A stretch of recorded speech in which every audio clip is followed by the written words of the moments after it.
Coffee Talk on HVS-TV is sponsored in part by Blazin' Bagels. New York-style bagels made with all-natural ingredients, boiled and then baked on stone shelves. Take home a dozen with the coffee of the day. Visit the Commerce or Waterford locations today for their signature specialty sandwiches, stacked high and served on New York-style bagels.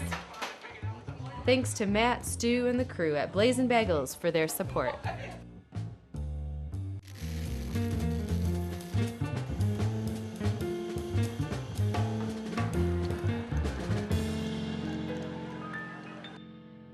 Welcome, and we're very glad that you could join us here tonight for Coffee Talk and for the Expo. On stage tonight are the Lakeland counselors and Mrs. Mosher, who's one of our associate principals. I'm going to do a little bit of introduction first. This is Mrs. DiLorenzo. This is Mrs. Elizabeth Mosher, Mr. Sean Daugherty, and Mrs. Liz Rushton. I'm Lynn Burton. This is Lynn Burton. I am the counselor for kids with the alphabet beginning last names of A through E. Each of the counselors carries our last names, a caseload of students by last name based on the alphabet, so the students will stay with us during their time in high school. It's a little different for the associate principals. Mrs. Mosher is the principal for the 9th and 10th grade, and then Mr. Kay, who's not here tonight, will be is the principal for the 11th, associate principal for 11th and 12th graders. Along with the regular duties of counselors and seeing our students and all of their needs and answering your questions throughout high school, each of us also has a specialty that we deal with as part of our department, or a number of specialties. Particularly for me, that would be that I'm the Advanced Placement Coordinator for Lakeland. I'm also the ELL Coordinator, English Language Learner Coordinator. I coordinate dual enrollment, and I'm checking my notes as I talk to you to make sure I don't forget something.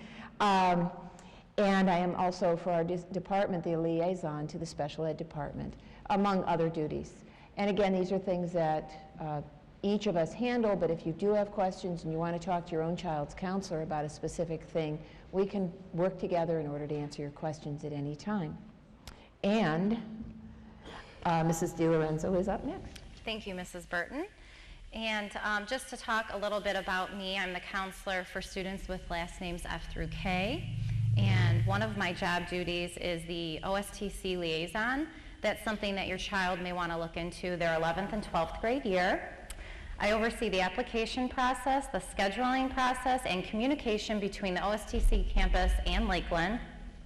OSTC offers 9 different clusters, so students have a wonderful experience if they want to have a hands-on career specialty area that they'd like to focus on before they do community college, or further technical training. It's a state-of-the-art facility, highly recommend it. Some other things I'm in charge of is our holiday assistance program. This is something that we are really busy with in November and December for obvious reasons, but it is an all-year-round program. We're happy to say that we're able to provide holidays for over 30 families a year. You know, we do have families in need that sometimes need a coat, they need gas money, they need boots, you know, things to keep them warm. We're able to provide that for them. Along with our partnership with Community Sharing, we also have a food bank. We're able to help our families out with that. One of the other things I'm in charge of is testing out. Testing out is something available to students twice a year, once in December and once in June. And I think that's all I'm going to focus on for right now. Next, I will introduce Sean Daugherty, our department head. So my name's Sean Daugherty. I am the counselor for students' last names L through RI.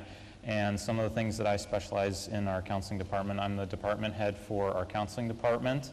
I also handle all of the scholarships that come into the building. So many of you may have students who aren't necessarily on my caseload, but may be talking with me senior year when they're looking to apply for scholarship money. The other thing that you know, I have a unique insight into is the male mind. Since I'm the only male counselor, I do run a men's group every year as part of one of the group offerings that we offer here. And I'm going to speak a little bit on just some of the general offerings that we focus on as a counseling department before I pass it off to Mrs. Rushton. We like to focus on supporting students in a number of different areas, including their academic needs, career needs, and personal social needs.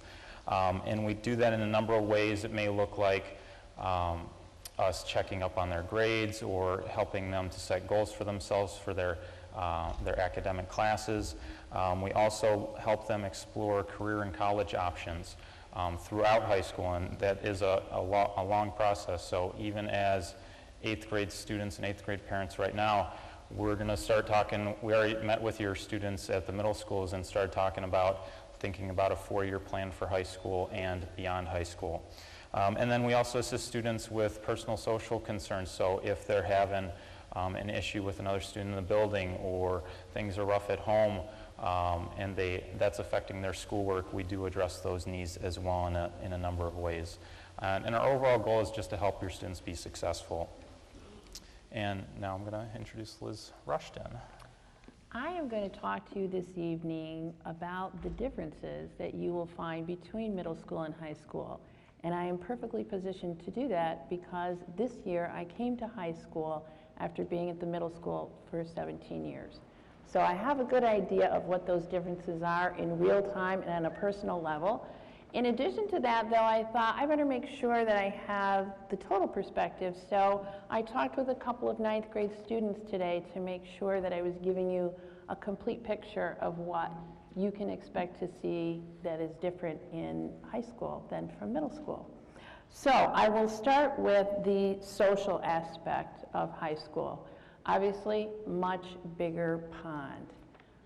And that is one of the things that the two students I talked to expressed quite clearly.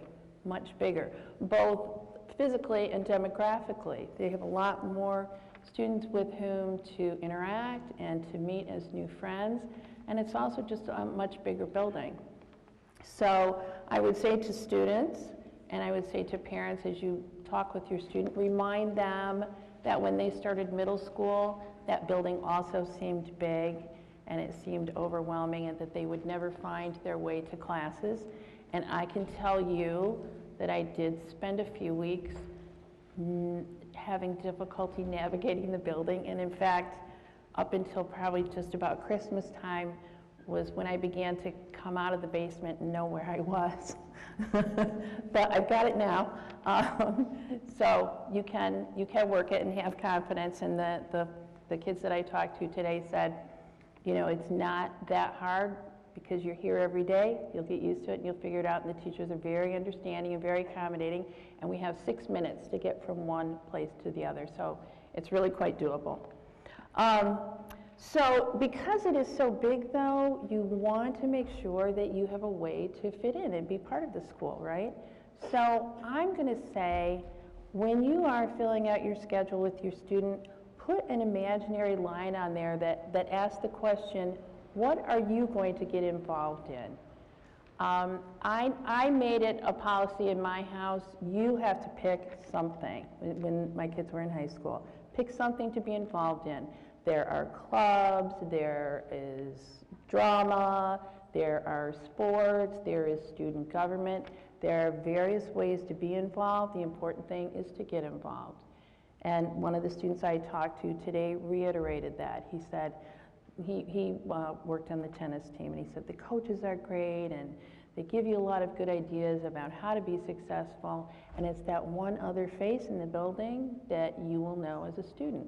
Also helps you connect with other students and make friends in a different arena.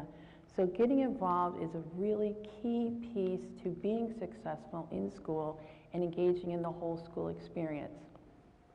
Now, on the flip side, I'm also going to caution you that in this day where there is so much pressure on getting into the good colleges and filling up your resume and making your transcript look awesome and cool and fabulous, you want to also be careful that you are considering the well-being of your student. You want to keep a balance between busy and the relaxing part of life and the enjoyment part. So as you consider these things, you will know best. You and your student will work together and figure out what is best. My recommendation, particularly for the 9th grade year, is stick to one or at the most 2 things at a time that are outside of school. 9th grade is a big transition year. There are a lot of changes, and you want to make sure that there are plenty of time to incorporate those changes to make a successful student. All right, also socially, what I was observing, and I had these couple of students concur with this, there's a little bit less drama in high school. We're still going to see some of that come from the middle school, but when I was talking to the female student today, she said, you know, once you get here in high school, you see how the older kids act, and you kind of want to act a little bit more like them. So we're seeing less of the drama, which is nice because that means we can focus more on the academics. So that's a good thing. One of the other things that I have found as a counselor that I didn't notice as much in middle school, and I want you to all be watching out for this, is I see a lot more what I call magical thinking. You know what it's like when you're an adolescent and you believe nothing bad is going to happen to you. And in the same vein, I see a lot of students who are not getting good grades and it's getting close to the end of the term, and they believe that it's all going to work out fine. And I'm not sure why they believe that or how they think it's going to happen. I always like to pull out this imaginary magic wand and say, it's not working. So be mindful of that. They're quite certain that they can handle it all and it's all going to work out just fine. But they might need a little help with that. All right, so let's talk about the academic side, because that's really a big difference between middle school and high school. We would have given anything at middle school to have this graduation thing to hang over kids' heads. We know that this is finally when it really counts. Not to say that middle school doesn't really count, thank you very much. We always thought it did. But there's now is this big graduation thing, and it means something big, and students know that. So this is great, because we've got a hook. So the other big difference that you're going to find is that now your students have individual teachers. We have the team approach in middle school, maybe not up until 8th grade, but by the time you've spent 3 years in middle school, trust me, we knew all the kids. I knew all these kids. This teacher knew all those kids, that teacher. It really was like one big family. And so we had this structure that was wrapped around students in a way that is not the same at high school. That's not to say that teachers care any less about student success. They care a whole lot about student success, but it comes in a different form. So your student is going to be operating more independently, which is appropriate at this age. This is our aim, this is our goal, to get them acting and performing as independent young people. But this is a difference that you will find, and along with that goes the fact that many teachers will change at semester. You're accustomed to the language arts teacher being the same first semester as second semester. That will very likely change. There is no one who will not experience teacher changes at semester at some level. So I want you to be aware of that. I want you to keep it in mind. This is the high school model. A master schedule at high school is a very complicated puzzle, and this is necessary in order for us to get everyone in the classes that they need to get into to graduate. So let me speak then for a minute about teacher changes at semester time. Brings to mind schedule changes. Schedule changes have become very difficult to do as our classes get fuller and our requirements get more specialized. It is very difficult to change classes. So I want you to be very careful about the course selections that you make. You are making a commitment to these choices, and we are going to build the master schedule based on what you ask for. So you need to stay committed to those. Also, I believe, and we all concur on this, that we want to provide your student with the skills necessary to be a successful adult. Toward that end, that doesn't mean that we grant every wish that they have, because we don't get every wish that we want either. I would rather help your child learn how to deal with an issue that maybe isn't quite comfortable. That, to me, is a skill that then I am going to provide to them, help them develop, that will serve them well throughout life. So think in terms of seeing your schedule, keeping with it, and please contact us and we'll be happy to help you work within that schedule. All right. One of the first things that the two kids I talked to today brought up was that the work is more difficult. High school is harder. But again, we would expect that is an appropriate thing to be happening. It is going to get harder at each level. However, I will also tell you that we have many more resources. More teachers mean more resources for helping. So we have a variety of ways that your student can be assisted academically should they need it. So there shouldn't be any worry about that. Teachers do have some higher expectations in general for assignments to be turned in on time. Again, an appropriate expectation, so be mindful of that. There are some teachers who absolutely will not accept work late, and that is the way that is. That's information you can use, and you will know that, or your student will know that when they start a class. All right, one of the students I talked to said that he noticed that he had a wider range of resources because we have an associate principal for just 2 grades. We have counselors for just a part of the alphabet. And we have, obviously, there will be 6 teachers, and there are coaches and club leaders and student leadership. So he said, I really feel like I have more resources. And he said, I decided that it would be good for me to find the one that I think should be my go-to person, the one that I relate to best, the one that I seem to click with. And that's going to be the person I go to when I have a question and I have a need, and if I need help, they can at least direct me into the proper place to go. So I thought that was an interesting thing that he said.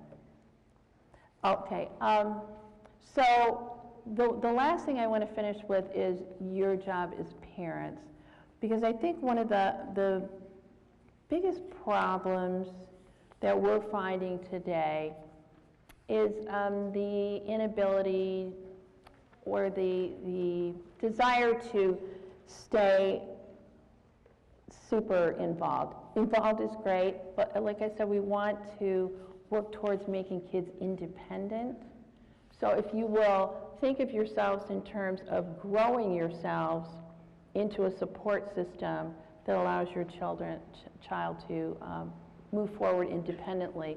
That's a good goal for you to keep in mind as well. All right, so now Sean is going to speak to us about graduation requirements. Yeah, so I just wanted to give you guys a quick overview of graduation requirements, and I'm not going to go in depth into them because there are quite a few at high school. What I'm going to do instead is direct you to the course book that your students should have received when we came to visit them at the middle school. In that book, which is also available on the Lakeland High School counseling website, on page 38, it lists all of the requirements that a high school student will have in order to graduate. They'll need to earn 23 total credits, including 4 credits in English, 4 credits in math, 3 credits in science, 3 credits in social studies, and then some other requirements as well. One of the big requirements coming up that's very important for the 8th graders coming up to 9th grade next year is the world language requirement. So students will be required to take and pass 2 full years of world language. And if you have any older students, you would know that that was not a requirement for them. So the current 8th graders, that's the first year that they have this requirement.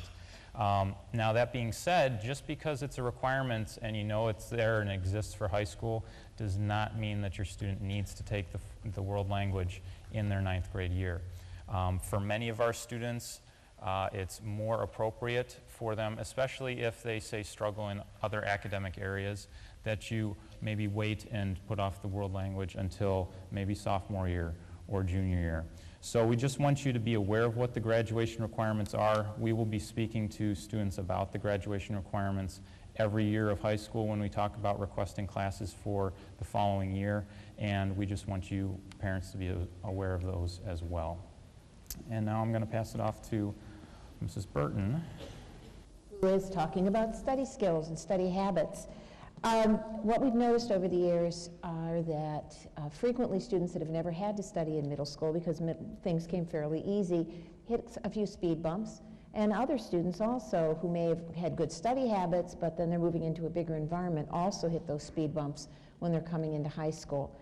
Kids, for the first time, in many instances, have to truly, truly learn to study. One of the things that you have to think about when you're looking at study skills is 4 basic categories. The first is motivation. Kids have to understand that there's something that they're aiming for. And again, this is the diploma long range. As adults, we think very much in terms of long range goals. But if kids, they don't necessarily think about how what I do when I go home from school today is going to impact what's going to happen at the end of my senior year of high school or beyond, in what universities I get to choose from and who gets to fight as to how much money they're going to give me to go to their school. That's where we want to be. So we have to think about that motivation. They have to think about something that's going to help them to set a plan and stick to it and work with you to do that. The other part is planning and organization. If there is nothing else that students need to do, it's to lay out a plan and then tell you how many times they need you to bug them so they'll stick to their plan. It's not for you to lay out the plan, it's for them to do it and then explain it to you and then say, okay, I need you to bug me 3 times a week at the beginning so that make sure that I show you how I'm sticking to my plan. Again, it's their responsibility. The organizational part of it, they need to tell you how they're going to be organized. They need to show you where the teachers' websites are. And I tell kids frequently that keep your parents informed, then they don't bug you so much. It's a good thing. So kids need to be keeping you informed, but you are not doing this for them. They're showing you how they've done this and asking you how many times, or letting you know they need you to bug them periodically as they're developing. By senior year, you shouldn't have to do any of this stuff. This is their road then. So you're going to just say, show me this, show me that. It's their job to do it. The other thing is using their study techniques appropriately and studying smart, not necessarily studying hard. Part of that is understanding how they learn. Are they kinesthetic learners? Are they auditory learners? Are they visual learners? And to use those strengths and those talents for each child to study in a way that makes it smart for them. Those are things that their teachers in middle school, I know, have worked with them on, that they get more of once they get to high school. But frequently the kids look at it and go, oh yeah, okay, whatever, and then they go back to the way that didn't work before. So they need to use those talents and those skills. That's important. The other thing is to use all of their resources and tools that are available when they're studying. That's huge. There's a lot that's here. Mrs. Rushton referred to the free tutoring that we have that's here. There's a writing center that's run during lunches. There's a math center that gives free help for math. Before you're going out and hiring a tutor, always the first line of defense is the student's own teachers, because they work with kids in helping them to not only learn to study, but also to do well in that academic area. The last thing that's huge is follow-up. One of the things I find is that kids will take tests, they don't do well on it, or even if they do well, there's something that they missed, and they go, oh yeah, I missed that, and they go on. So they need to have follow-up with what they're doing. They need to go back and know why the right answers are right, why the wrong answers were wrong, and what the right one is, and to be able to make sure that they follow up on what they're doing. That's a big deal. That's called learning. So when they do that, they're going forward, they're going to be ready to go on and apply that knowledge on later on. We've got some other study skill techniques and study skill habits, things that are there that can go on our website for you. I'm not going to go into them in detail tonight. Sitting here, you aren't going to remember everything anyway. So we'll post those for you. Our website is a big deal for us. We make sure there's lots that's there for you, so you can always refer to it. And Mrs. DiLorenzo is picking up from here. Thanks, Mrs. Burton. Last but not least, I'd like to introduce our Associate Principal, Mrs. Mosher. We asked her to be our guest speaker tonight for several reasons. She has some great insight on a lot of the programs that we run in the building, including the curriculum. She'd like to talk to you a little bit about that and also some concerns she sees as an associate principal from parents. Mrs. Mosher, if you'd like to. Well, one of the first things would be concerns that we see, and there's three main concerns we probably focus on. One is the scheduling and teacher consistency, which is what Ms. Rushton had talked about earlier. The idea that you don't get to follow a teacher throughout your time here, that very often you are changing teachers, and that development process of learning or coping skills of learning how to cope with new teachers and new types of instruction. So that's one major concern we see, because that is a huge transition for students coming up from the middle school. The other one would be the safety and obviously welfare. This is a big building. 4 different grades are here. We have close to 1,600 students. So that is a major concern as well. Obviously, we have discipline procedures in place, but we also focus on a caring community. We have organizations like Be the Change that help instill the community of caring, different awards that we do for students with that. And probably the last one would be the curriculum, and how do we take a school of 1,600 students and still individualize their instruction, so you're bringing them here and getting the best instruction they can, whether it's the rigor of the curriculum, whether it's getting them the extra support they need. And those are all things we have in place: the AP classes, the honor courses, the foundations courses, best practices that are used by our teachers, technology that is in the classroom, smart boards, tablets, anything that we can do to help give better strategies to students when they're in the classroom and help with their instruction. So those are the 3 concerns that I believe we see. I think these guys see more often than none, would be those things. Thank you. Thank you. So we are about to run out of time here, so I would like to thank Mrs. Mosher for joining us. I'd like to thank you for joining us for our lucky number 13 coffee talk. Please visit us on our website at lakelandhs.com. Click on counseling. All of our coffee talks are on there from previous episodes, in addition to all the information you're going to want to know for your incoming 9th grader. Coffee and bagels for tonight's audience provided by Blazin' Bagels. Thanks to Matt, Stu, and the crew at Blazin' Bagels for their support.